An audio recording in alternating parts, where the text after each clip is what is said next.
ปั่นเป็นคนดังเลยเด้อเดี๋ยวให้อายมาถ่ายดูเด้อ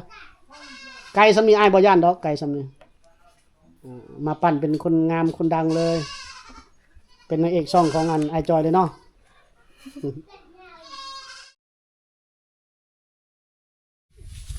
สบายดีพี่น้องตอนนี้มาหาน้องยนต์แล้วก็บ่พบน้องยนต์พี่น้องเนาะเฮาก็สิเลาะถ่ายแถวๆนี้แหล้วพี่น้องเนาะเลาะถ่ายรอถ่าเพิ่นมาเนาะรอถ่าซ้ำคนไปนำให้พี่น้องญาติเพิ่นไปนำหมู่คู่เขาเจ้าแล้วพี่น้องไปตามมาเพื่อสิมาฮอดมีรถมาเขาเจ้าก็มากันมาหาซื้อแคมแล้วแถวนั้นเขาเจ้ามาหาซื้อแคมซื้อนะพี่น้องเดี๋ยวเฮาสิเลาะถ่ายเล็กๆน้อยๆพี่น้องโอ้ยเว้ากับสาวเพิ่น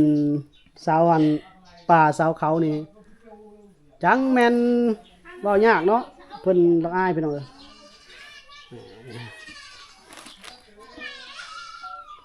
อ้าวได้นั่งนำกันแล้วบัดนี้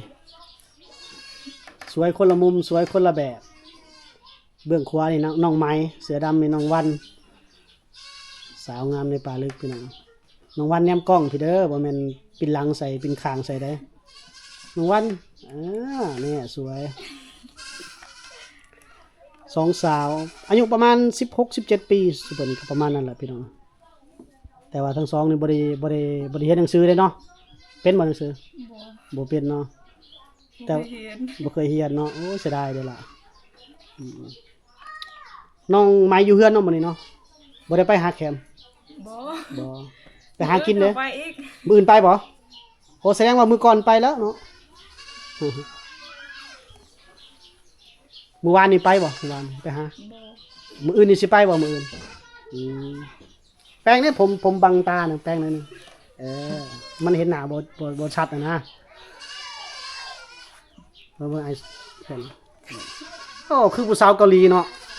ไม่สวยเลยบ้าพอดีเด้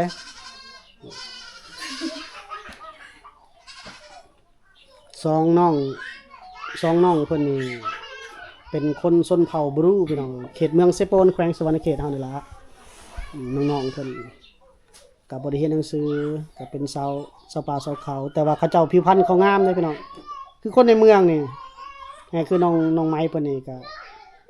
อยากคือผู้สาวแบบคือคนเกาหลีเนาะแม่นบ่น้องไม้งามคือบ่คนเกาหลีบ่คือเนาะแต่อายว่างามมาแหละสวยนี่ถ้าอยู่ในเมืองให้งามกว่านี้ไปบ่ไปอยู่ในเมืองนำมาไปบ่แหมอยู่นี่ครับอยู่ในเมืองทางใดม่วน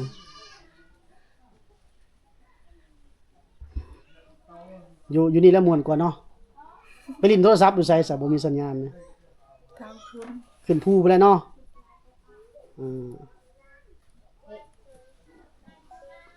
น้องวันมีโทรศัพท์บ่น้องวันพี่หน้าพี่ได้อาจสิถามจุบเจือได้บัดนี้น้องวันเอ้ยเอานี่ฟังไอ้เว้าจุบเจือนี่ฟังไอ้ถามจุบเจือน้องวันมีโทรศัพท์บ่หันหน้ามาดูมีบ่โทรศัพท์ล่ะ แล้วมีบ่โทรศัพท์อาจจะถามว่าเผื่อ FC เพิ่นว่ามีช่องทางการติดต่อบ่นะมีบ่โทรศัพท์มีบ่มีหรือบ่มีตอบว่าบ่ก็บ่คันมีก็ว่ามีบ่คันบ่มีก็ว่าบ่มี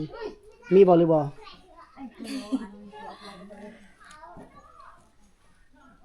บ่มีบ่หรือมีบ่มีหรือมี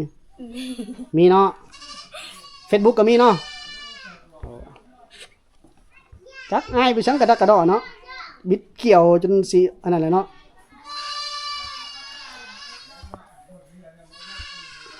ทั้งสองนี่ผู้นี้แฮงกระเต็กบ่เคยถ่ายมีใครถ่ายบ่มีบ่คนทำมาถ่ายมีแต่เจ้าวันละมีแต่อ้ายบ่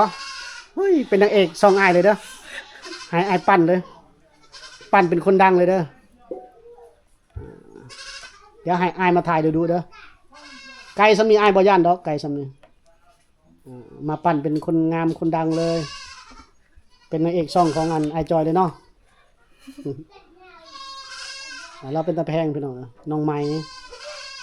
ว่ามื้ออื่นนี่บ่อยู่เฮือนแล้วไอจอยเอ้ยว่าสิไปเก็บดอกแคมไปไกลบ่ไปเก็บดอกแคมไกลบ่ขึ้นภูแล้วเนาะ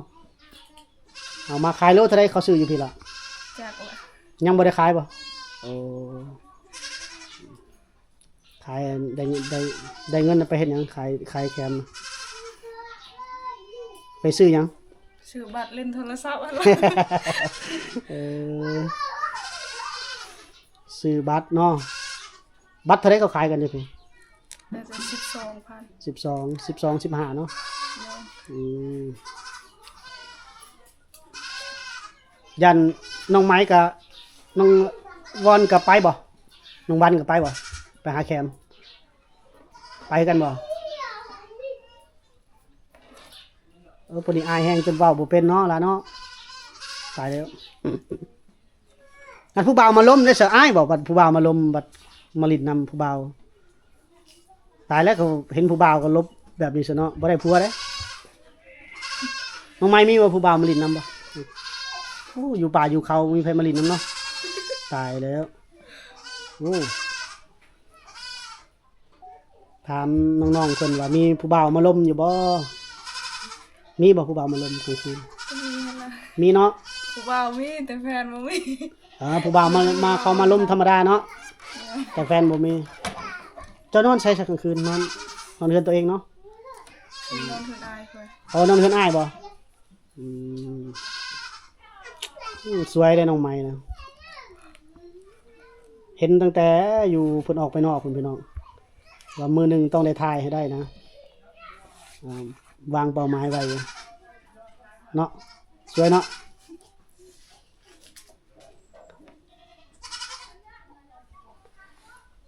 ฮ้อนบ่อยู่นี่ฮ้อนบ่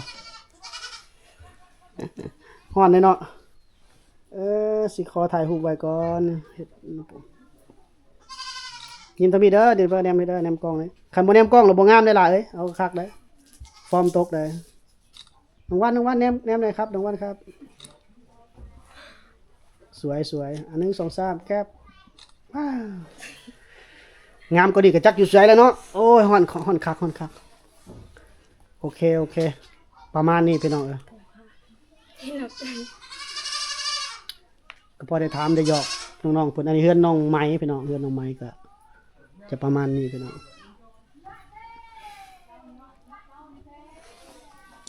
บ่ไปใช้เลยน้องมื้อนี้เนาะอยู่เฮือนมื้อเนาะฮ้อนคักฮ้อนบ่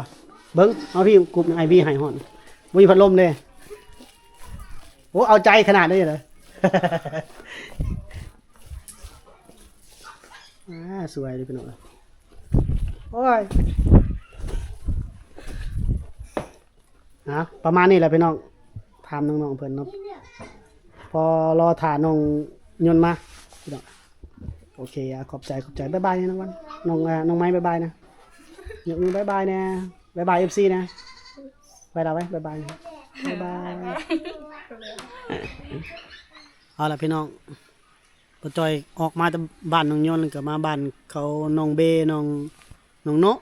โนไปสอนบ่อยู่มื้อนี้น้องโนนี่มา 2-3 ครั้งแล้วบ่ได้พบเรา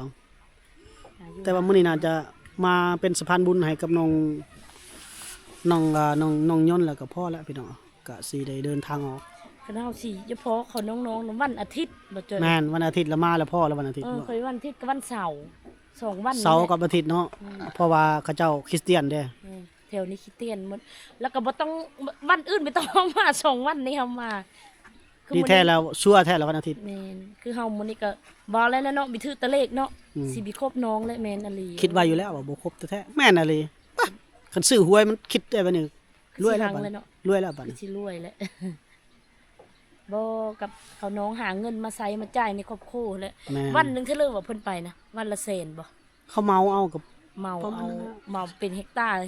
นึง2-3 ล้านเนาะบัดนี้ มันบ่ได้สิเฮกตาร์นึงเขาซ่อมไม้อยู่ค่าซ่อมเฮกตาร์นึง 2-3 แสนนี่แหละนะเฮกตาร์นึงประมาณ500 บาทนี่แหละพวกซ่อมโอ้ยบ่ได้ดอกสำนั้นเขาเฮ็ดเทื่อนึงเป็น10 เฮกตาร์พุ่นนี่แหละ ปฏิโทษ บ่แม่นเป็นผู้ทะเลลูก แบบว่าเฮาเหมาเอา10คนมานี่บ่เนาะ 10 คนในกลุ่มหนึงเนาะ10 คน กลุ่ม 10 กลุ่มหนึง10 คนไปซ่อมไปลิดงาไปหยังใส่ปุ๋ยบ่ทำความสะอาดมาอยู่คาก็ คือสิแม่นโตเกิดใหม่แล้วไป แม่น ลิดเนาะไปลิดตามันออกปฏิโทษ เก็บกลางมันเด้งามันตกงามันยังเขาก็ซ่อมหมด เพื่อสิได้เงินเนาะเนาะ ยารามแล้วว่ายารามมาอยู่คายารามนี่ก็คือพวกหั่นละ หือไห้แบบว่าก ะ สมัยก็หมายว่าหือง ามันตกงามันยังเขาก็เขาก็ซ่อมหมันแล้วพี่น้องเอาละ EP นี้เฮาจะไว้สำหรับมากินข้าวเด้อพี่น้องมานี่ มั มาน กินข้าวบน ลักลี่กินข้าวอยู่นี่ กลับไปอีก เราจะกลับไป กลับไปก่อน โยได้ละ2หลักขามจากบ้านนั้นบ้านนี้2หลัก หากินประกูดมือทา โอเคเนาะพี่น้องเนาะ EP นี้จะไว้สำนี้เด้อฝากกดไลค์กดแชร์รับชมคลิปบ่าวจอยเด้อพี่น้องเด้อช่วงนี้ยอดวิวก็ดีอยู่เข้ามาในชนบทแต่ว่าเดือนนี้ยอดเงินบ่ขึ้นยอดเหรียญบ่ขึ้น ได้เฉลยว่า$50ตอนนี้ สิรอดอยู่บ่ ปกติบ่เคยได้จักเทื่อเดือนกลางเดือนนี่น่าจะได้อยู่ประมาณ$70หรือ$80 ก็ที่ แต่ว่าเดือนนี้บ่ขึ้นเหรียญบ่ขึ้นน่าจะระบบ YouTube อัปเซตใหม่ได้ยินเขาเว้าอยู่ว่าต้นเดือนแรกของปีแหละเขาเจ้าจะรีเซ็ตจัดระบบใหม่หมด หลายโล ได้ยินเพิ่นนั้นเว้าอยู่ว่าเงินขึ้นน้อยได้เดือนนี้แม่นความเขาเจ้าเลย